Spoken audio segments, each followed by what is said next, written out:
You think I don't know what you took. You think I don't know exactly who sent you. I didn't take anything. I didn't even know what I was carrying. You destroyed my life with 16 words. And now you need me to save yours. Yes. The bullet missed her ear by 2 inches. Sera Conti didn't scream. She dropped behind the marble kitchen island of a Manhattan penthouse that wasn't hers, pressed her back to cold stone, and listened to the silence that followed gunfire. The particular silence of a building full of people who had learned never to hear anything. Her hands were shaking. Blood, not hers, was drying on her white blouse. The man who'd pulled her out of the line of fire was crouched 3 feet away, gun drawn, eyes scanning the room with the calm of someone who'd done this before breakfast. Luca Ferrante. She hated him. She'd hated him for 4 years, since the day he'd walked into her father's law firm and destroyed everything she'd built with 16 words. Your father launders money for my family. That makes you a liability. Choose a side. She'd chosen wrong, or so she'd thought. Now he turned to look at her, those dark, unreadable eyes finding hers in the chaos, and said the last thing she expected. You have something that belongs to me, and now someone wants to kill you for it. Sera stared at him. I don't even know what that means. His jaw tightened. I know. That's the problem. 3 hours earlier, Sera had been fine. Relatively fine. Marginally fine in the way a woman who'd rebuilt her life from scorched earth was fine. She had a new apartment in Brooklyn, nothing like the Upper East Side townhouse she'd grown up in, but hers. She had a paralegal job at a small firm that didn't ask too many questions about the gap in her resume. She had a routine. Coffee at 7, Subway at 7:45, head down, no contact with anyone connected to the Ferrante family. For years of careful, deliberate invisibility. Then the envelope arrived. No return address. Slid under her apartment door sometime between midnight and 6 a.m. inside. A single USB drive and a handwritten note in a handwriting she didn't recognize. They know you have it. You have 24 hours. Sera had stared at that note for 45 minutes before she made a decision she already knew was catastrophically stupid. She went to find Luca Ferrante. Not because she trusted him. She didn't trust him, had built her entire post-collapse life on the foundation of not trusting him. But whoever had slid that envelope under her door knew where she lived. Knew her name. Knew something she apparently didn't know herself. And in New York, there was exactly one person who could tell her what was on that drive. The man who'd made her an enemy. She found him at Ferrante's, the restaurant on the ground floor of his family's building on the Upper West Side, which functioned simultaneously as a legitimate dining institution and the kind of place where no one sat with their back to a door. She walked in at noon, asked for a table, and watched the room go still. Because that was the thing about Luca Ferrante, he didn't need guards announcing his authority.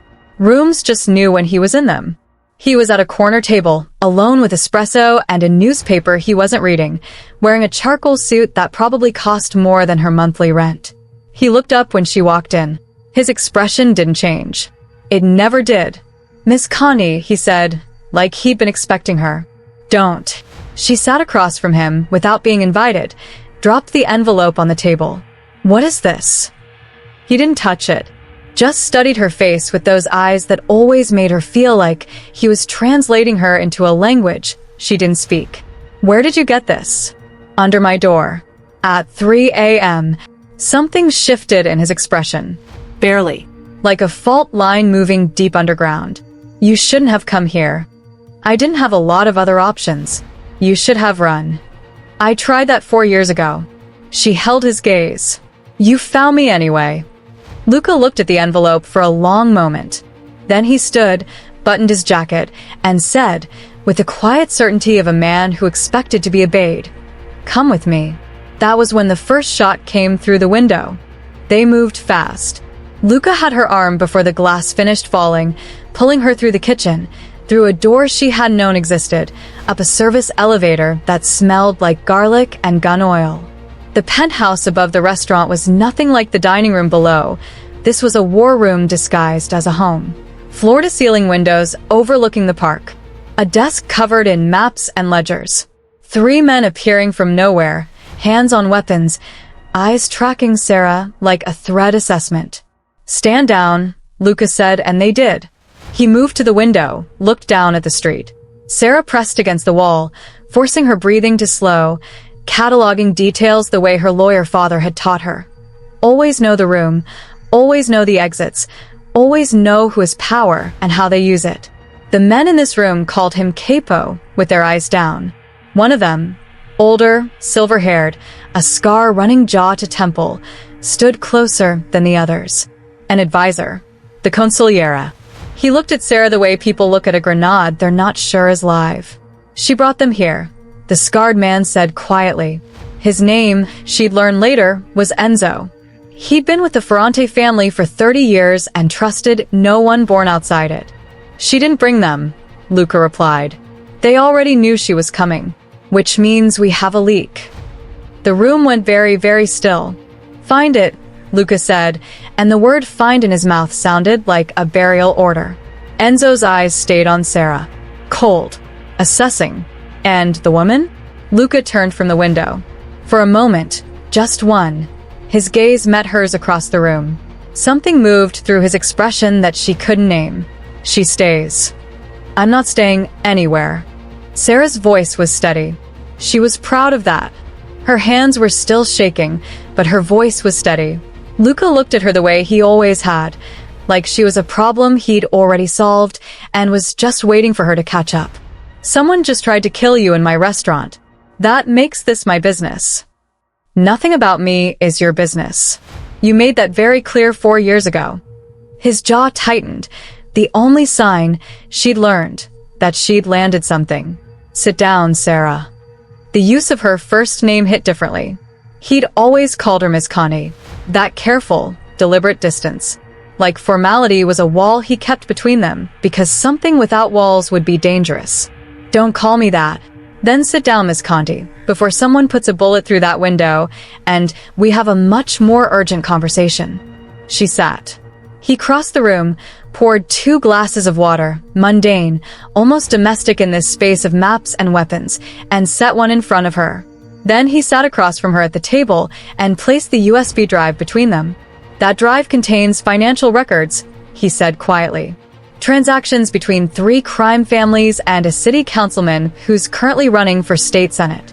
If those records surface, 3 different organizations burn, including mine. Sera stared at him. How did it end up under my door?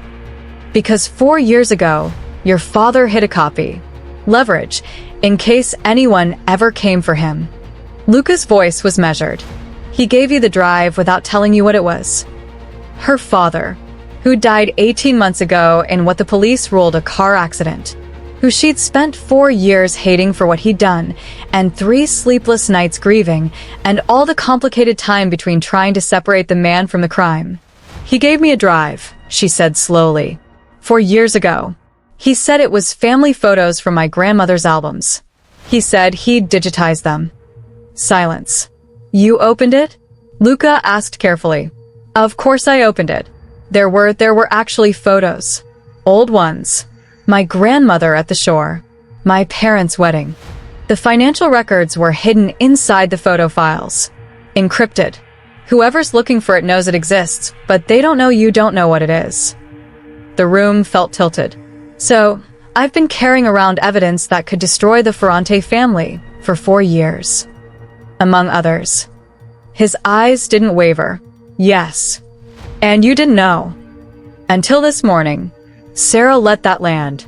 Let herself feel the full weight of it, her father's final act of self-preservation, the impossible position it had put her in, the fact that she was sitting across from Luca Ferrante with her life in active danger and nowhere safe to run.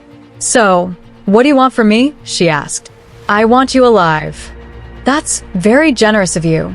Given that 4 years ago you threatened to make my life a nightmare if I didn't cooperate with your family's investigation into my father. You were a liability. I was 26 and terrified. The words dropped between them like stones. For once, Luca didn't have an immediate response. Something in his face went through a complicated set of calculations she couldn't follow. I know, he said finally. I handled it badly. She hadn't expected that. The admission sat between them, awkward and real. That's not an apology, she said. No, he agreed. It's not. Enzo came back with information delivered in rapid Italian that Sera caught maybe 60% of. She'd grown up hearing it from her Sicilian grandmother, but she was rusty, and these men spoke it like a weapon. What she understood: 3 men had been identified on the street. Not Ferrante soldiers. Not the Palmieri family, their traditional rivals. Someone new. Someone with resources and enough intelligence about the Ferrante operation to know Luca's location and Sera's home address. Which meant a contact inside one of the 3 families on the drive. Which meant anyone who knew about the drive was potentially an enemy. How many people know it exists? Sera asked. Enzo looked at her sharply, apparently surprised she'd followed. Too many, he said in English, reluctantly. The Palmieri underboss, Luca said, standing at the window again, his back to the room. A man named Rocco. He's been pushing for merger between our operations for 8 months. I've refused. If those records surface and my family burns, he inherits everything. So Rocco sent the men, Sera said. Probably. Then you give him the drive. Let him destroy himself with it. Luca turned. For a moment, just a breath, something that looked almost like respect crossed his face. It's not that simple. Make it that simple. If I hand Rocco Palmieri those records, he has leverage over the councilman, who has access to half the city's law enforcement appointments. He becomes untouchable, and everyone on that drive becomes his asset instead of his target. She thought about that. So you need to destroy the drive. I need to destroy the copies. There are 3. Your father's is 1. I have another, secured. The 3rd is missing. Missing where? Luca looked at her for a long moment. The kind of look that was measuring something. That's what I need to find out. And I need it found before Rocco realizes you don't actually know what you're carrying. Because the moment he realizes I'm useless, he stops trying to use you as leverage and starts trying to eliminate the variable. Sera absorbed this. The stakes, laid out with clinical precision by a man who trafficked in them daily. She was either valuable or dead, and the window between those 2 states was narrowing. What do you need me to do? Luca crossed the room, stood across the table from her, close enough that she could see the faint scar along his jaw, the one she'd never let herself look at directly before. Stay close. Stay quiet. Let me handle the moving parts. I don't do well with stay quiet. I know. And something in his voice, just something underneath it, suggested this wasn't entirely a complaint. They gave her a room. Guest quarters, they called it, though the lock operated from the outside, and Enzo made no pretense of hiding that fact. Sera spent 20 minutes examining the windows. 5th floor, no ledge, a drop that would end her before Rocco Palmieri got the chance. She spent another 10 minutes searching the room for anything useful and found only expensive furniture, Italian linen, and a view of Central Park going gold in the afternoon light. Then she sat on the edge of the bed and tried to think clearly. She could call the police. She almost laughed at herself for thinking it. Call the police and explain that she'd been harboring encrypted financial records linking 3 crime families to a city official for 4 years without her knowledge. That she'd gone voluntarily to Luca Ferrante's building. That she was currently a guest prisoner of the Ferrante family. She could call a friend. But which friend knew how to handle this? Which friend's life was she willing to put at risk by making that call? She was still thinking when the door opened. Luca. Alone, which was unusual based on everything she'd observed about how he moved through his own world. Never alone. Always a presence at his shoulder. Always someone between him and threat. We found the 3rd drive, he said, and his voice was wrong. Too controlled. The kind of controlled that came from containing something that wanted out. Where? In Enzo's desk. The silence was absolute. Enzo sera repeated. He's been feeding information to Rocco for 6 months. The assassination attempt today wasn't a warning.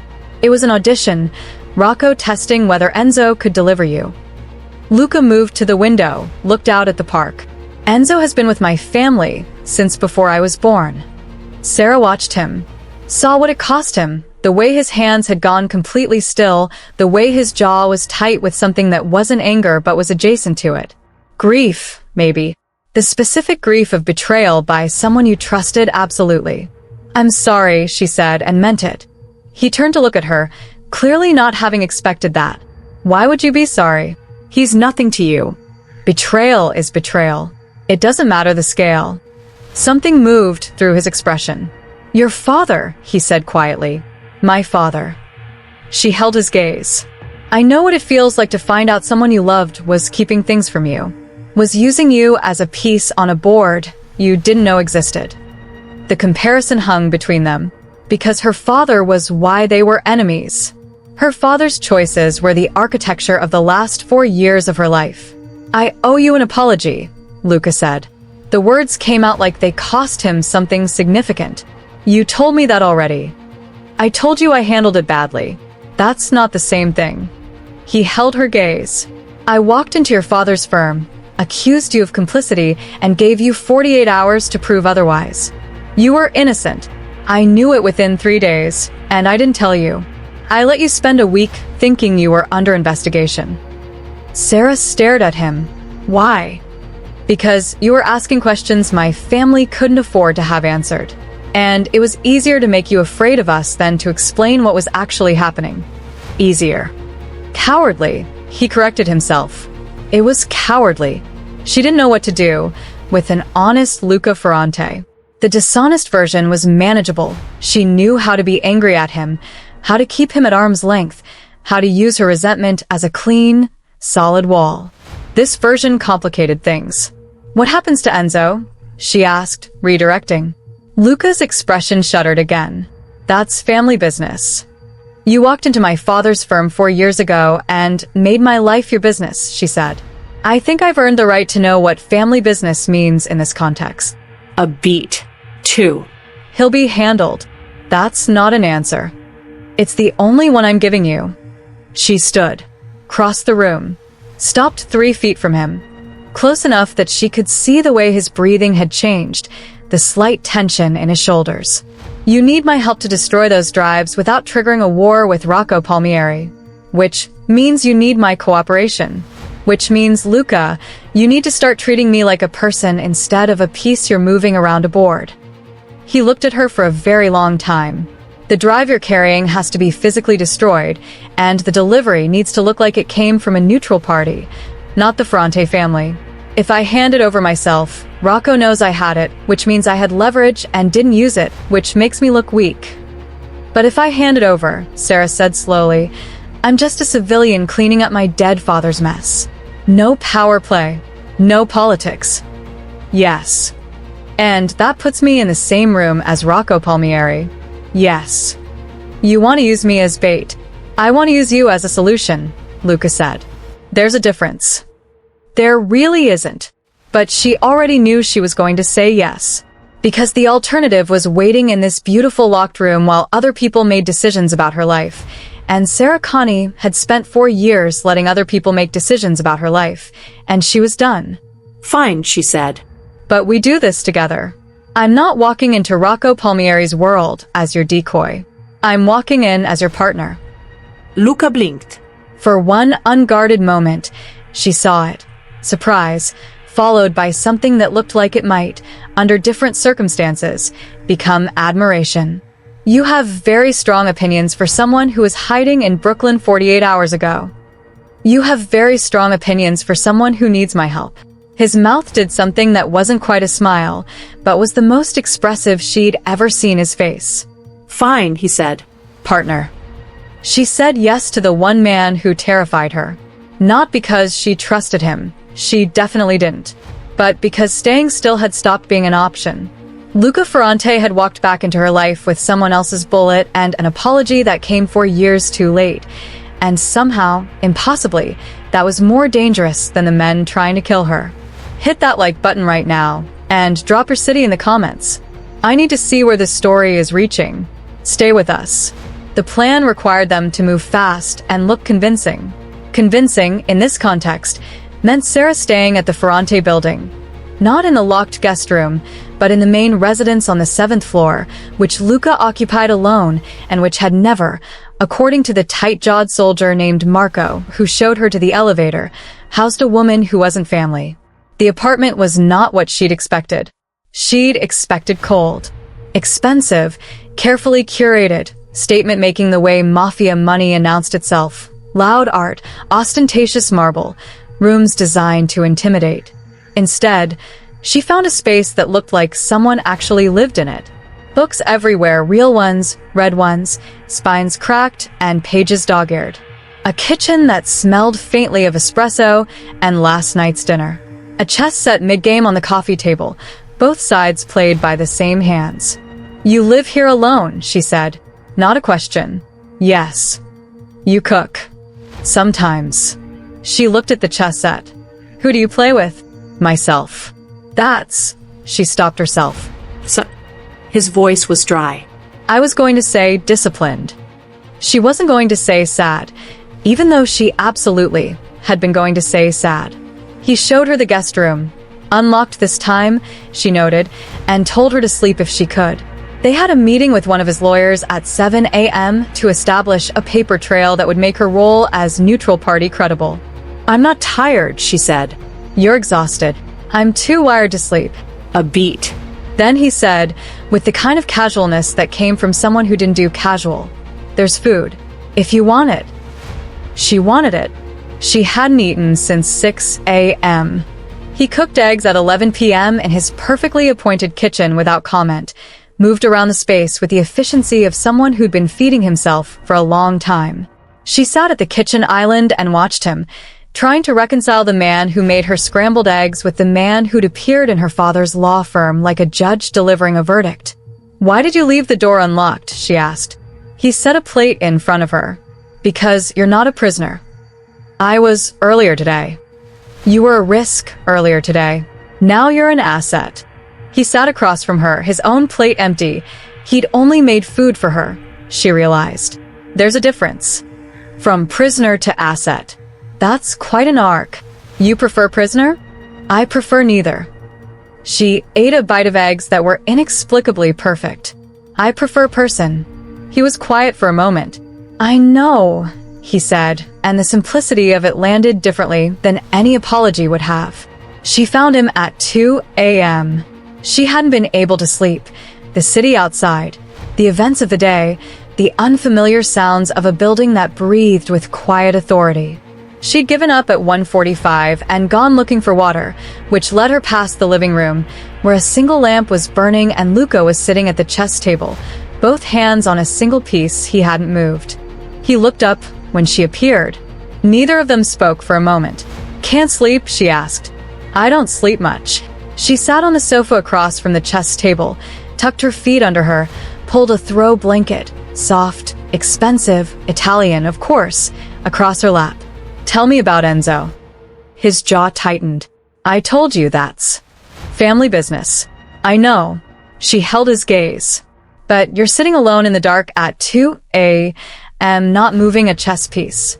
And I'm sitting here also not sleeping. So we can either sit in silence or you can talk." He was quiet for long enough that she thought he'd chosen silence. Then, "He was at my father's funeral.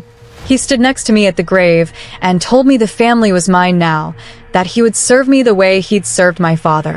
And I believed him." "How old were you?" 22. She did the math. Luca was 34 now. 12 years of assuming someone at his shoulder was loyal. "I'm sorry," she said again. "You keep saying that. It keeps being true." He looked at her with those dark eyes that she'd spent 4 years imagining as cold and finding, up close, were something more complicated than that. "Why?" "I wasn't kind to you." "No," she agreed. "But you were honest tonight. That's not nothing. Most people don't give credit for bare minimum honesty. Most people haven't spent 4 years navigating the aftermath of a powerful man's dishonesty." She met his gaze. "Honesty is rarer than you think." Something shifted in him. Subtle, structural, like load-bearing walls deciding to bear something different. "Your father, did you know? Any of it?" "No." Her voice was flat. "I knew he had powerful clients. I knew the firm handled complicated cases. I didn't know what complicated actually meant until you walked in and told me. And then you hated me for telling you. I hated you for how you told me. She pulled the blanket tighter. There's a version of that conversation that's informative and respectful. You chose the version that was a threat. Yes. No defense. No explanation. Just acknowledgement. Why are you like that? She asked. Genuinely curious, she realized. Not rhetorical. The threats, the distance, the performance of untouchability. He looked at the chess piece in his hand for a long moment. Set it down. In my world, the moment someone knows you can be hurt, they know exactly where to aim. So, you make sure they don't know where to aim. I make sure they don't think I can be hurt at all. Sera looked at him, at the man who ran an empire from a 7th-floor apartment where he played chess against himself and cooked eggs for a woman he'd treated badly because the alternative was admitting she mattered. That sounds incredibly lonely, she said. He didn't answer, which was its own kind of answer. Morning arrived with Marco delivering espresso and a problem. Rocco Palmieri's been making calls, Marco said, handing Luca a tablet with a transcribed conversation. He's accelerating the timeline. Wants the drive within 48 hours, or he starts burning assets. Burning assets meaning, Sera started. Meaning he starts eliminating anyone who might have seen the records. Luca's voice was controlled, which includes my accountant, 2 of my lieutenants, and a pause. 48 hours, Sera said. Less now. She picked up her espresso, thought. The meeting with Rocco. Can you move it up? It's not scheduled yet. Then schedule it for night. I present as a neutral party cleaning up my father's affairs. I hand over what I have. Before he can verify it's authentic, we've already. Already what? Luca's eyes were sharp. It has to be authentic or he'll know it's a trap. Then we give him something authentic. She held his gaze. We give him the drive. The real one. But we make sure, before we hand it over, that we have documentation of the handover itself, of Rocco Palmieri accepting financial records that implicate him. Silence. You're talking about turning Rocco's play against him, Marco said slowly. I'm talking about using his greed as a trap, Sera said. He wants the drives because they give him leverage. But the moment he accepts them from me, a neutral civilian witness, he's confirmed that he knew the records existed, that he sought them, and that he considered them valuable enough to commit murder over. Luca was very still. That's not the plan I was considering. Your plan puts me in a room to hand over evidence with no protection and trust that Rocco will let me walk out. She set down the espresso cup. My plan puts Rocco in a position where harming me afterward becomes the thing that burns him. She watched him think. Watched the calculations move behind his eyes. The weighing of risk, the mapping of variables, the specific way his mind worked that she'd observed across the table and in the kitchen and in the 2 a.m. quiet of the living room, and that she was, to her own considerable alarm, starting to find beautiful. You've done this before, he said. Legal strategy. My father was a lawyer. I grew up at his kitchen table talking through cases. She paused. Before I knew what the cases actually were. It could work, Marco said carefully, watching Luca. Luca stood, moved to the window. The Manhattan skyline was sharp and indifferent outside. It could also get her killed. Everything about this situation could get me killed, Sera said. At least my way gives us a play. Luca turned, looked at her for a long time. You understand what you're walking into. What Rocco is. I understand that a man is trying to have me killed over something I didn't know I had. Her voice was steady. I'm done being a variable in other people's plans. I'm done being moved around a board. Either I'm your partner, or I'm a liability. Decide. Something crossed his face. Something that looked, for just a second, like it might be awe. Partner, he said quietly. They spent the afternoon building the paper trail, a story that held under scrutiny. Sera Conti, daughter of the late attorney Vincenzo Conti, conducting due diligence on her father's estate and discovering records that needed to be returned to their rightful parties. Luca's lawyer, a precise, exhausted-looking woman named Claudia, walked them through the documentation with the efficiency of someone who'd manufactured credible stories before and found the whole enterprise distasteful. She kept her eyes on the papers, not on either of them. You two seem very comfortable for enemies, Claudia observed without looking up. We're not enemies, Luca said. Sera glanced at him.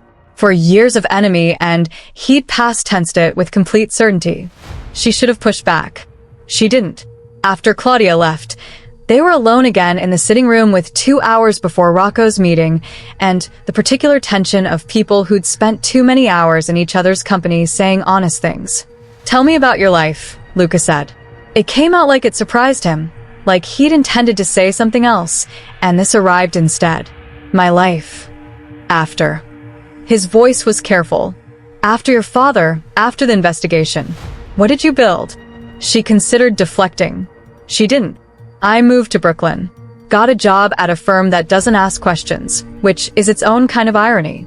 I volunteer at a domestic violence shelter on Thursdays. She paused. I make very good pasta, which I learned from my grandmother, and which is the only good inheritance from that side of the family. That's more than most people manage," he said quietly. "I was very angry for a long time," she said. "At my father. At the situation. At you. At me specifically. At you specifically." She held his gaze. "You were a convenient target for a lot of things that were more complicated than one person." "I know.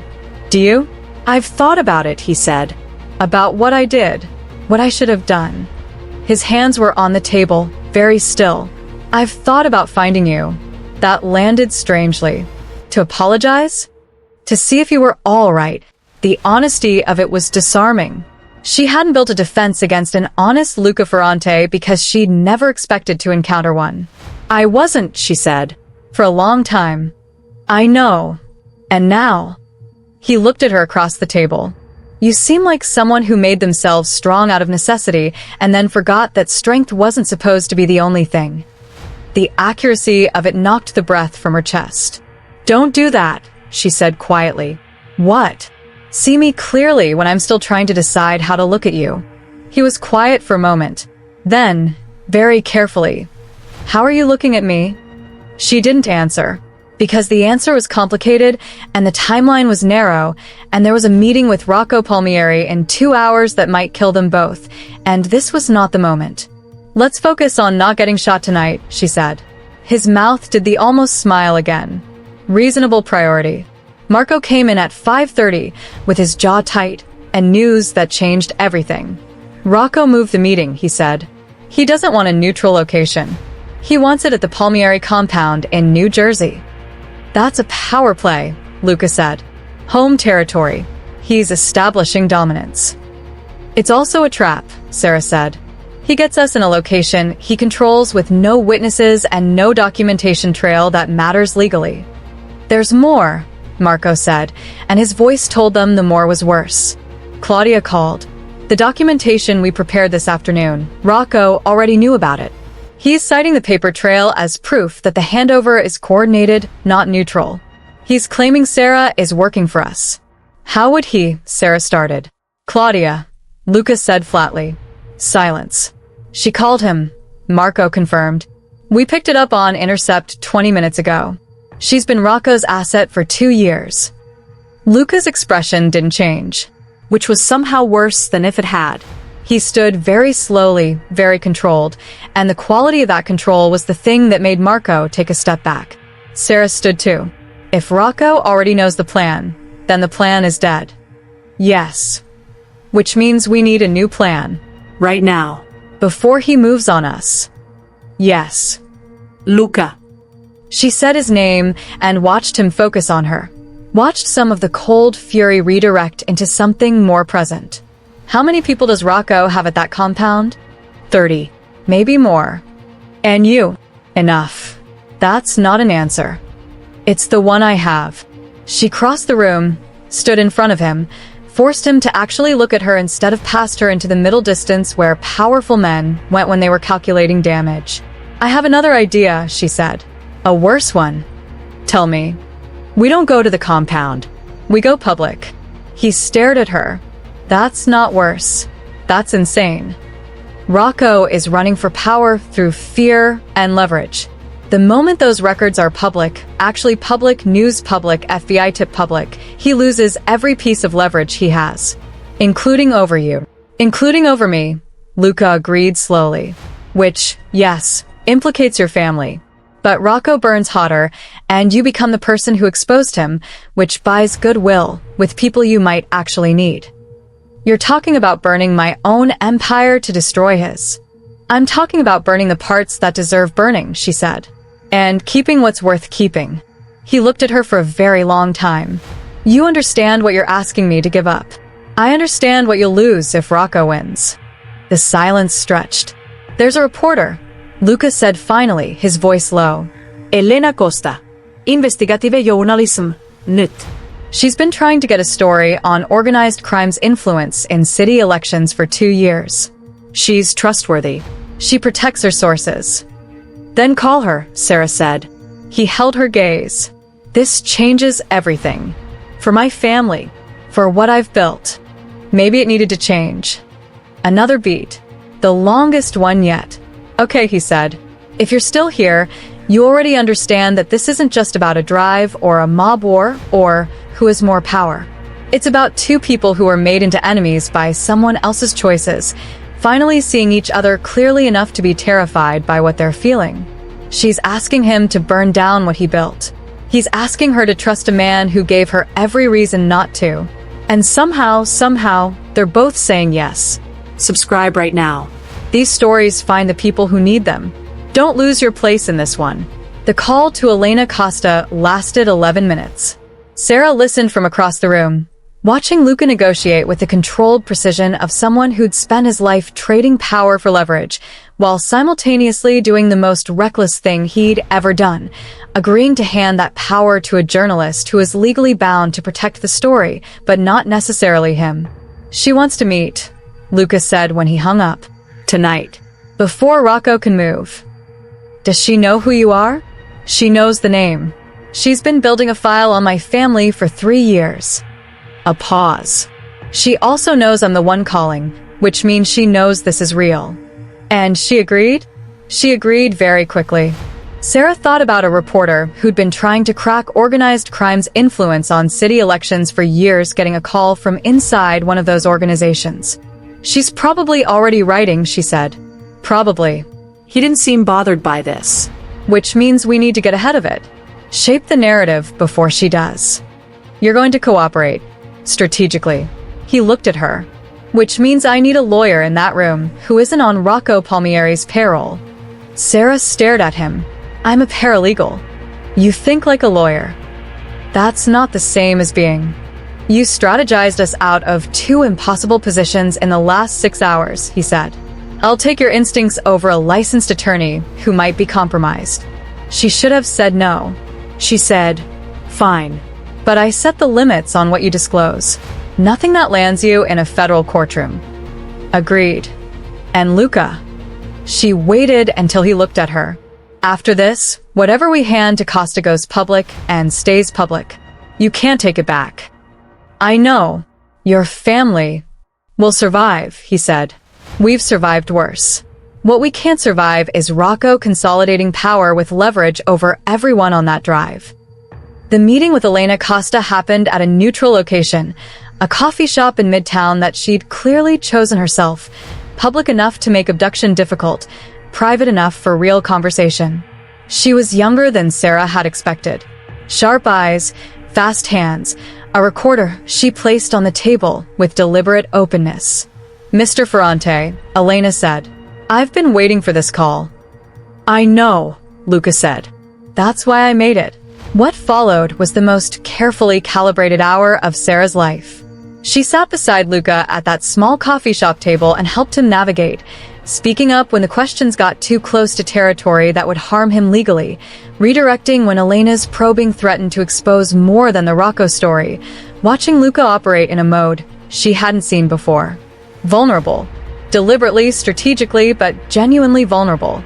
He talked about the pressure of inheriting an empire at 22, about the choices that were made for him before he was old enough to question them, about Rocco Palmieri's quiet consolidation of power over the past year, the threats, the informants, the murders dressed as accidents. He didn't make himself a hero, didn't pretend his family was clean, But he drew a bright line between organized crime as it had existed for decades and the kind of political corruption Rocco was engineering, the kind that would put a compromised senator in power and corrupt law enforcement appointments for a generation. Elena Costa wrote fast and asked hard questions and looked at Sera twice, once with recognition, once with something that might have been respect. "Who are you in this?" Elena asked her directly. "I'm the neutral party, who was used as leverage," Sera said. "A civilian who happened to be carrying a drive she didn't know was dangerous." And now, Sera glanced at Luca, found him watching her with that careful, waiting expression. Now I'm the person making sure the right story gets told. They were back at the building by midnight. The city had that late-night quiet that felt like holding its breath. "You were extraordinary in there," Luca said. He said it matter-of-factly, the way he said everything, no softness, just precision. "I just said true things. Most people can't do that under pressure." She was tired in a way that went bone deep, the adrenaline of the last 18 hours finally draining out. She sat on the sofa in his living room and let herself feel it. The exhaustion, the fear that had been running underneath everything since 3 a.m. the previous day, the strange, disorienting fact of being here, in Luca Ferrante's living room, working beside him instead of against him. "Can I ask you something?" she said. He sat across from her. "Yes." The chess set. The two sides played by the same person. She looked at the board. "What's the point? You always know what both sides are thinking." "That's the point," he said. "The best way to understand how to defeat an opponent is to understand their strategy well enough to play it yourself. But then there's no real game. No surprise. There's always surprise. The point is to be surprised on your own terms." She thought about that. That's a very lonely way to live. You've said that before. It keeps being true. He looked at the chessboard for a moment. Then, with the deliberateness of a man who chose every action carefully, he moved a piece. Black. Opponent's side. "Your move," he said. She stared at him. "You want to actually play?" "I want to be surprised on someone else's terms." She sat forward, looked at the board, moved a pawn. He looked at it. Something in his face shifted. A recognition, she thought, of an unexpected move. They played for 40 minutes. She lost badly and didn't care. What mattered was watching him actually react to something he hadn't anticipated. Twice, his hand hovered over a piece and pulled back, reconsidering. Twice, he looked at her with that almost smile that was becoming, she realized, one of her favorite things. "You sacrifice pieces deliberately," he said, "to create openings. I learned it from my grandmother. She said never protect what you're not willing to lose." He was quiet for a moment. She was right. She was. She also said that the things worth protecting are the ones that can't be replaced. Sera held his gaze. She wasn't talking about chess. Something happened in his expression. Something careful and unguarded, which in Luca Ferrante was its own kind of devastation. He reached across the table, slow, deliberate, giving her every chance to pull back, and covered her hand with his. She didn't pull back. "Sera," he said. Just her name. Like it was the whole sentence. "Don't," she said. "Promise me things tonight that you'll rethink in the morning." "I'm not a man who promises things I don't mean. You're a man who decides what he means based on what's useful." "That was true," he said. "It stopped being true somewhere around midnight on the first day you came back into my life." She looked at their hands on the table, at the chessboard between them, at him. "This is terrible timing." "Yes." "We are in the middle of a crisis." "Yes." "And you were the villain of my story for 4 years." "I know." His thumb moved across her knuckles, barely, like a question. "What am I now?" She looked at him for a long time. "I don't know yet," she said honestly. "But I'm not angry when I look at you anymore," which is disorienting. Good disorienting, or ask me after we survive tomorrow. He pulled his hand back, but slowly, and he looked at her like he was committing something to memory. "After tomorrow," he agreed. Morning arrived with Marco and bad news, because that was how mornings arrived now. Rocco had moved. Not on them. On one of Luca's lieutenants, a man named Johnny, who'd been with a family a decade, and who lived in Hoboken with his wife and 2 daughters. Johnny was fine. His wife was not. Threatened, frightened. Not hurt, but shown that she could be hurt. "This is escalation," Marco said. "He knows you talked to someone. He doesn't know who, but he's burning the field." Luca's face was stone. "Get Johnny's family somewhere safe. Now." "Already done." "And Rocco." Marco and Luca exchanged a look that had weight behind it, the kind of weight that came from years of shared decisions in rooms where decisions had permanent consequences. "He's at the compound. He'll move tonight. Then we move first." Luca. Sera's voice cut through. Both men looked at her. "If you move on Rocco directly before Elena's piece publishes, it looks like the mob war it is. Everything we gave her becomes background to a different story. I'm not going to let him hurt more people while we wait for a newspaper. The piece publishes this afternoon," she said. "Elena texted me an hour ago. She moved fast. It's done, pending editorial approval. 3 hours, maybe 4. Silence. "Once it's public," Sera continued, "Rocco is radioactive. Every move he makes against you becomes evidence of a man trying to bury a story. And the FBI, who've been wanting a Palmieri case for years, have everything they need." "A lot can happen in 3 hours," Luca said. Yes. "So we don't give Rocco 3 hours of runway. We call him." Both men stared at her. "We call him," she said again. "You call him as Luca Ferrante and you tell him that the Costa piece is coming. That you're the source. That the drive has already been turned over to federal investigators. And you give him a choice. Stand down and take his chances with whatever comes, or escalate and guarantee that every resource available turns on him." Marco made a sound that might have been a laugh if the situation were funny. "You want me to warn him," Luca said. His voice was unreadable. "I want you to give him the opportunity to make the rational choice, which is to fold. Because the rational choice and the choice that's good for you are the same right now. And if he doesn't make the rational choice, then he makes the irrational one, and we deal with that." Luca looked at her for a very long time. She could feel him running the variables, testing the logic, looking for the flaw. "You're very good at this," he said. "My father was a lawyer," she said. "A corrupt one, but still." His mouth did the almost smile. Then he picked up the phone. The call with Rocco Palmieri lasted 4 minutes. Sera heard only one side of it.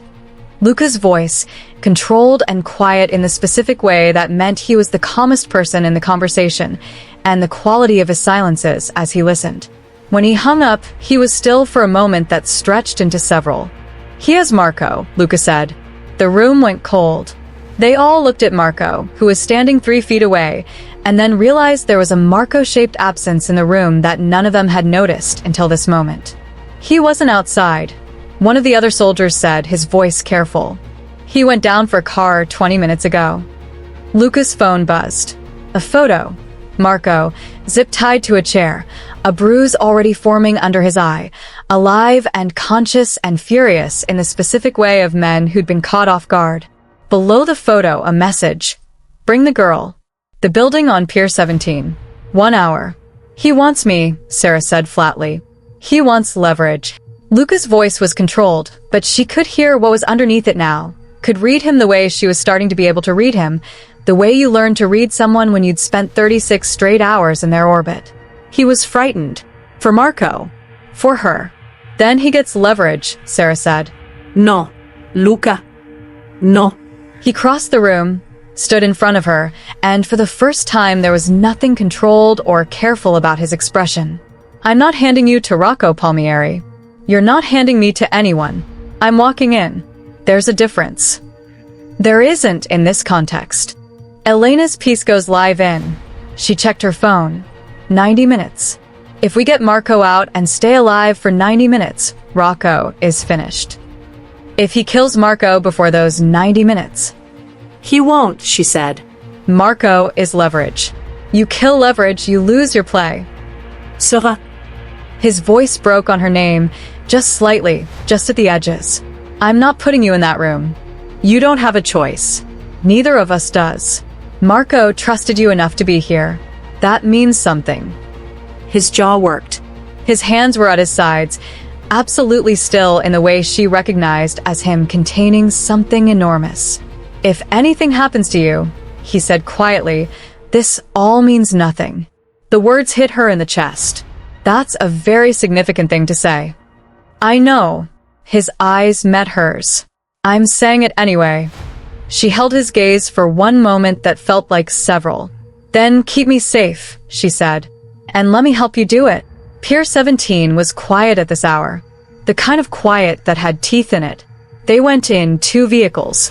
Luca's car in front, him, Sera, 2 soldiers.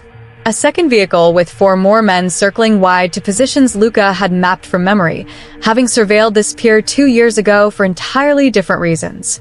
"Tell me what you're going to say," Luca said in the car. "I'm going to tell him I came alone," Sera said. "That you don't know I'm here. That I want to trade." "Trade what?" "Myself for Marco. And I'm going to tell him that the drive is still in my possession, that the cost apiece is based on documents, not the drive itself. That if he lets Marco go, I give him the original and we all walk away. He won't believe you came without me. He'll want to believe it. Rocco is greedy. Greedy people accept convenient truths. And when he realizes it's a lie, asterisk by then, the piece will be live." She paused. 30 minutes. I just need 30 minutes. "Sera?" "I know what I'm doing. I know you do." He said it quietly. "That's not why I'm worried."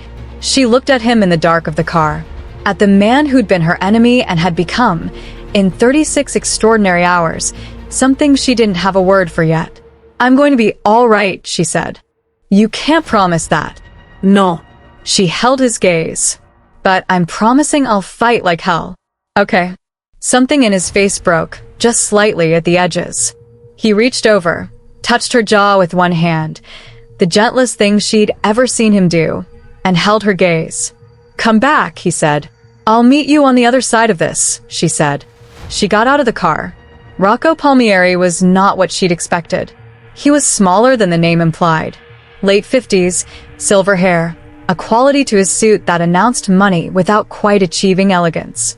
He stood in the center of a warehouse space on Pier 17, Marco zip-tied to a chair behind him, with the relaxed posture of a man who expected to win. He looked at Sera for a long moment. "Where's Ferrante?" "He doesn't know I'm here," she said. I slipped out. "Why would you do that?" "Because he's planning to handle this in a way that gets people killed, and I'm tired of being in the middle of it." She held Rocco's gaze. "I want out. I want neutral. You let Marco go, I give you the drive, and I disappear." Rocco studied her. "You have it on you? I'll have it in your hands the moment Marco walks out that door." A pause. The calculation she'd predicted. The greedy man's math. The drive, the leverage, the senator, the power. All of it right in front of him. "And Ferrante?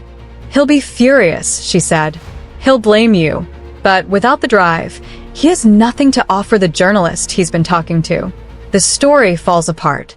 Rocco looked at her for a long moment. Then, with the decisiveness of a man who'd made worse decisions on less information, let him go. One of his men cut Marco's zip ties. Marco stood slowly, his eyes finding Sera's.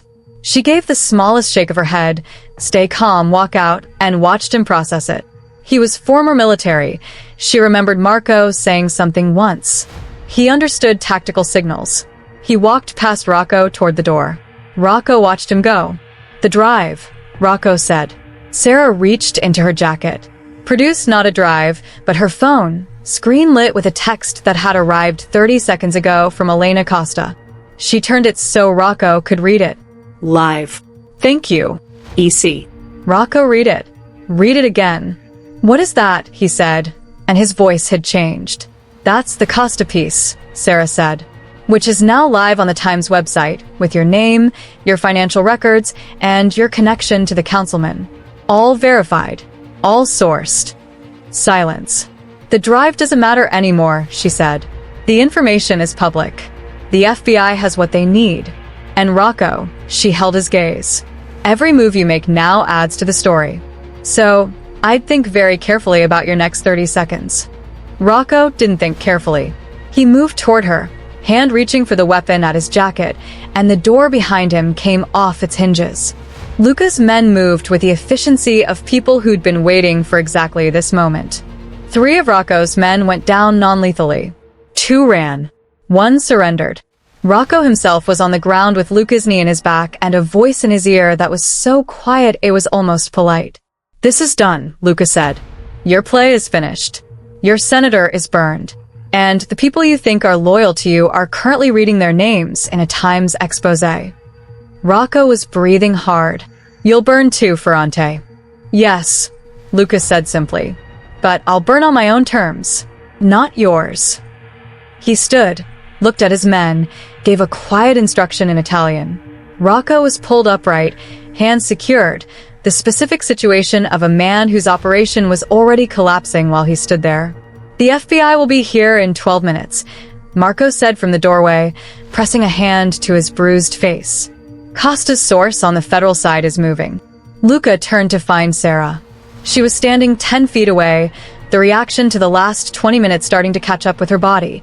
Hands shaking, legs that wanted to give out, the profound unsteadiness of someone who'd been operating on controlled terror and was now running on empty. He crossed the room to her in 4 steps. Stopped close, closer than he'd allowed himself in 36 hours of proximity. "You're all right," he said, like he needed the confirmation.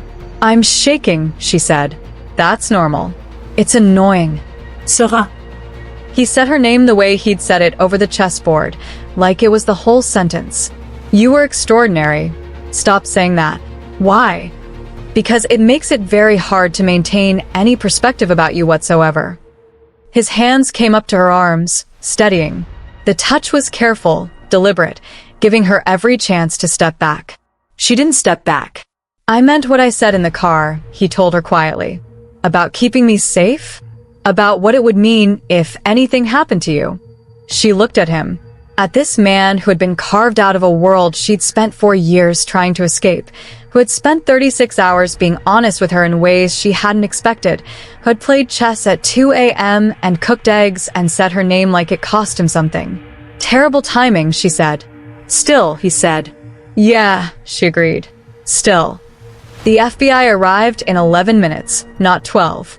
Federal agents with warrants and the particular energy of people who'd been waiting for this moment for a long time. They took Rocco. They took what remained of his men.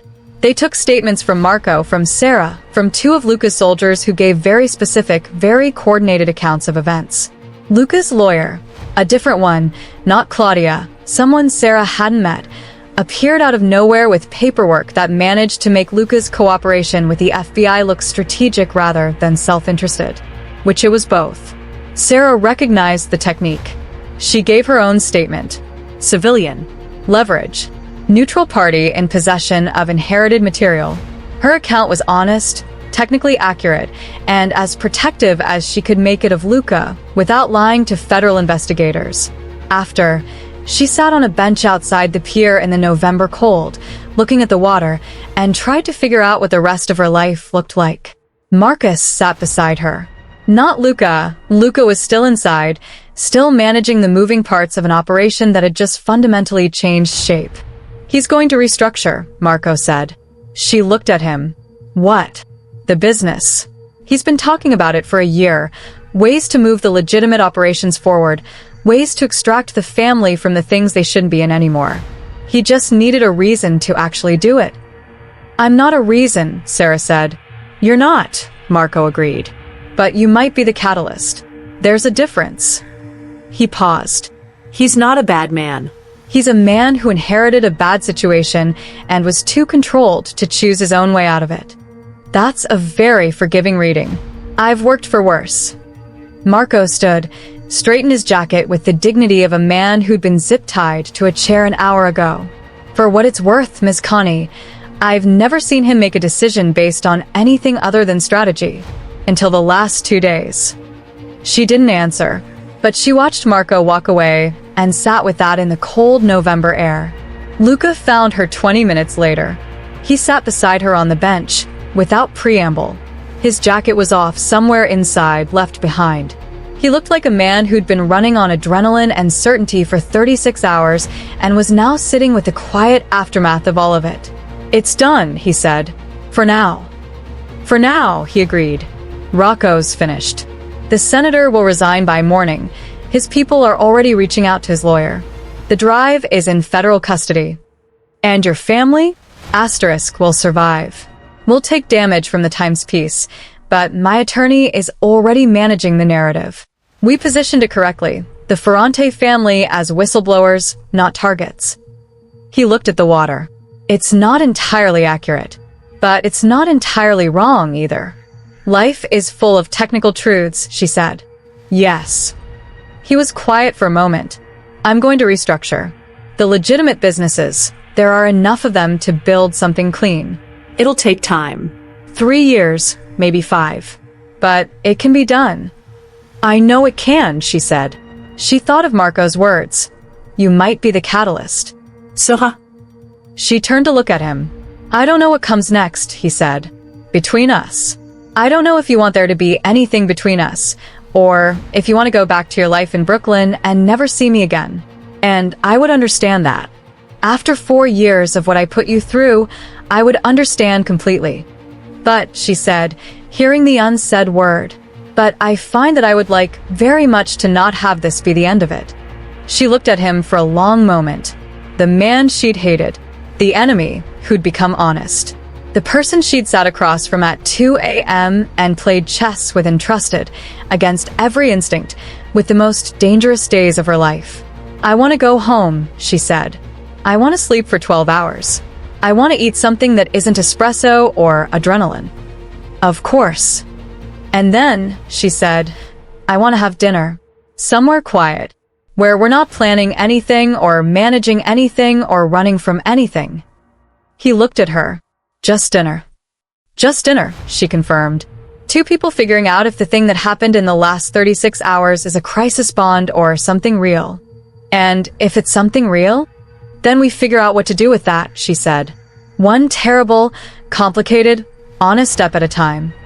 His mouth did the thing, the almost smile that she'd been cataloging for 36 hours. "I can do that," he said.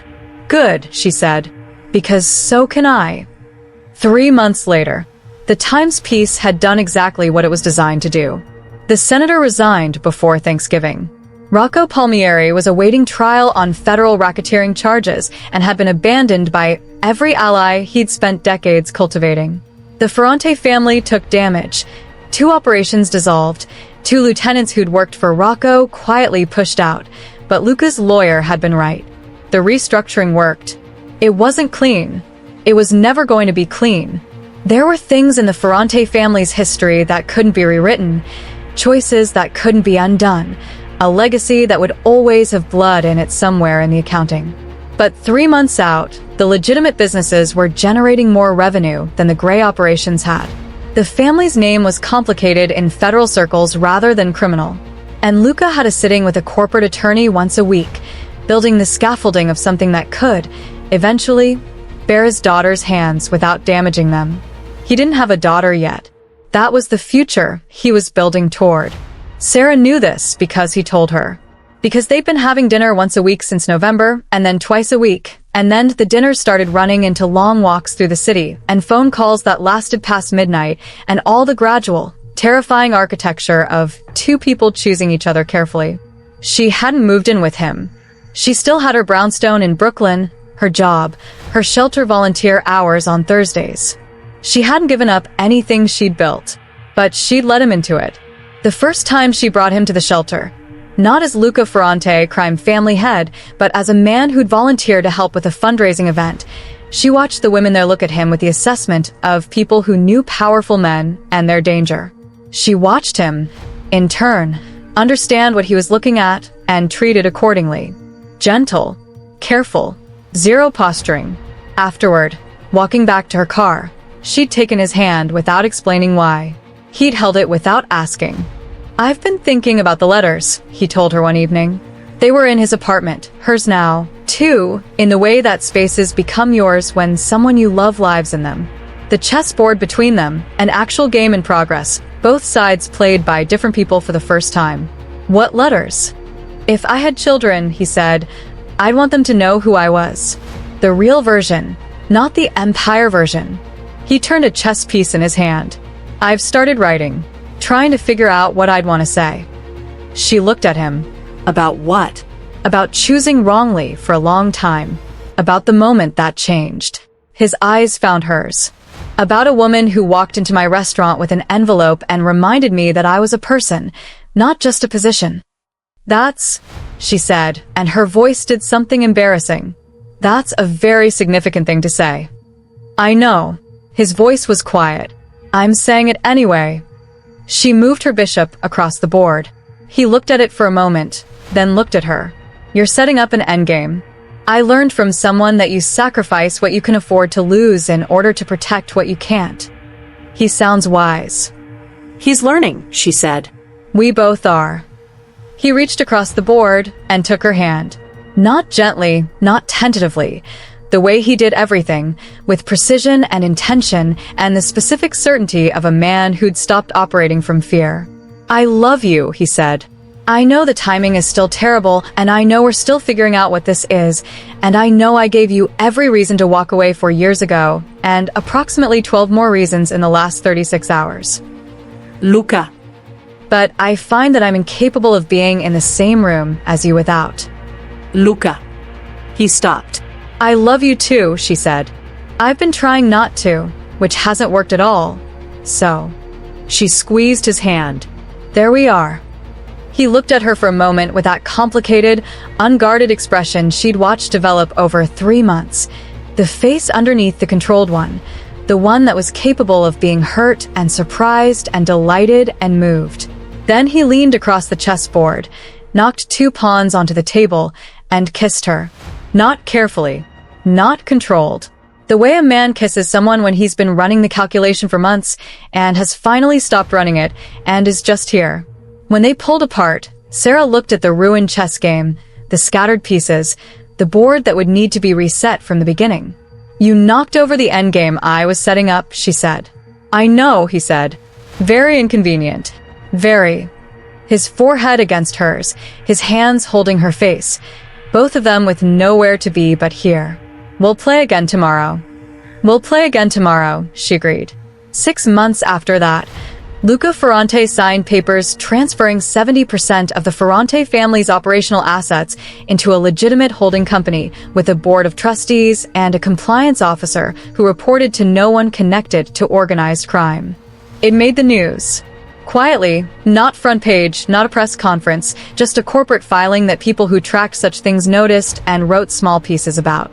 The headline in one industry newsletter read, Ferrante Holdings transitions to legitimate structure in surprise corporate move.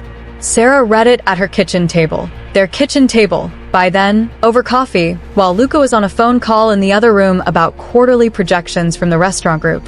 She put down her coffee. She thought about the woman who'd received an envelope under her door and made a catastrophically stupid decision to walk into the lion's den. About the enemy, who turned out to be someone underneath the position. About 36 hours that had changed the architecture of her life. About choosing, every day, something honest and complicated and real over something safe and simple and empty. Luca came back into the kitchen. Saw the newsletter. Saw her face. What? He said. Nothing, she said. I'm proud of you. He paused. Set down his phone. I couldn't have done it without. No, she said gently. You could have. You would have eventually. She met his eyes. I just hope I made it happen sooner. He crossed the kitchen, sat across from her, picked up his coffee, looked at her the way he'd been looking at her for 9 months, like she was the answer to questions he hadn't known he was asking. You did, he said. She smiled. Good. Outside, New York moved through its ordinary morning. Traffic and noise, and a million people living a million stories that had nothing to do with drives and piers and chess games at 2 a.m. and enemies who became the most important person in your life. Inside, 2 people who had every reason to be wrong for each other were being quietly, entirely right. That was enough. More than enough. That was everything. She walked into the enemy's world with nothing but an envelope and a spine. He built an empire out of fear and called it strength. And somewhere between a gunshot through a window and a chess game at 2 a.m., they became the last thing either of them expected. Honest with each other. In love with each other. Choosing each other. Every complicated day. If this story found you when you needed it, when you needed to believe that people can change, that enemies can become everything, that some love stories start in fire and survive because both people decide to pass it on. Subscribe so these stories keep finding the people who need them. And if you've ever chosen someone when the logical choice was to walk away, drop a comment. Tell me. Tell all of us. Because in the end, that's the only love story worth telling. The one where you chose to stay.